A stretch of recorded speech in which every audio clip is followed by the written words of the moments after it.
We're a seafood processor fulfillment house, and we specialize in crab cakes, but we do a lot of seafood items.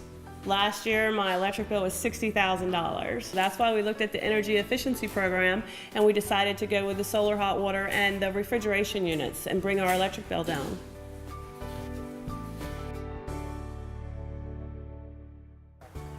Hi, I'm Dean Fisher, Program Manager with the Maryland Energy Administration, where our mission is to promote affordable, reliable, clean energy.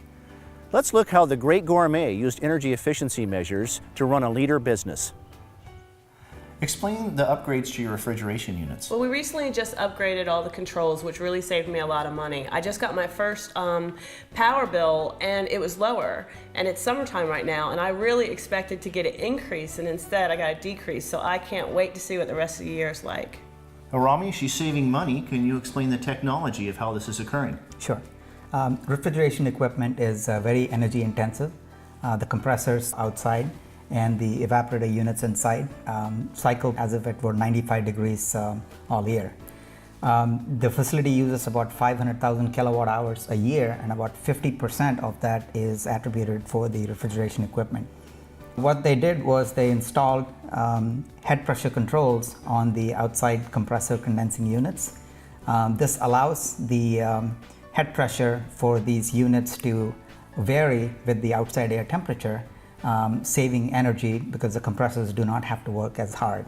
And I understand now, instead of all the fans having to turn at one time, they can all come on incrementally as needed.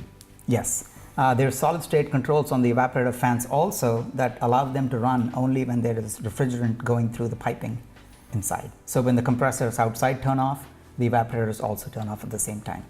That's great, and we're estimating that these upgrades will save $10,000 a year, which probably makes you pretty happy. It does. That's $60,000 in 6 years. I think that's just wonderful. I see you've installed a solar water heating system on your roof. I have. We use a lot of hot water here, and sanitation is a really big part of our day-to-day operation. We were also able to add a new filtration system that pulls out all the sediments and gives us the purest water possible. Wow, great. George, can you explain how this works? Yes. We have a closed loop system behind us that encompasses 8 panels. The panels are fed from a tank below the roof that has distilled water in it. The distilled water is pumped to the roof cold, gets heated by the sun, and then goes back down into the storage tanks. Would you like to take a look? I'd love to.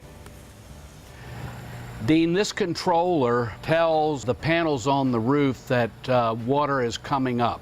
The water will go up to the roof, come back heated through these 2 pipes right here through the heat exchanger.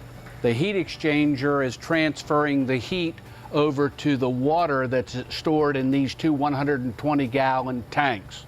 The water is not always going to be the right temperature, especially in the winter when it's cloudy outside. So when the business needs hot water for the dishwasher or whatever, it comes over to this tankless electric hot water heater, which raises it in order to meet the needs of the dishwasher or any place else in the building.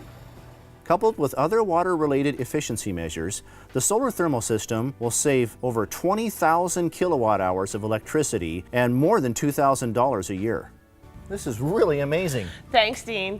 All these coolers are actually going to go out in one day. That's like 7 tractor-trailer loads. Saving energy is saving money. That's putting money in my pocket, and it's helping me grow my business. The GreatGourmet is just one example of how energy efficiency projects are helping to grow Maryland's agricultural businesses. To learn more, visit us online.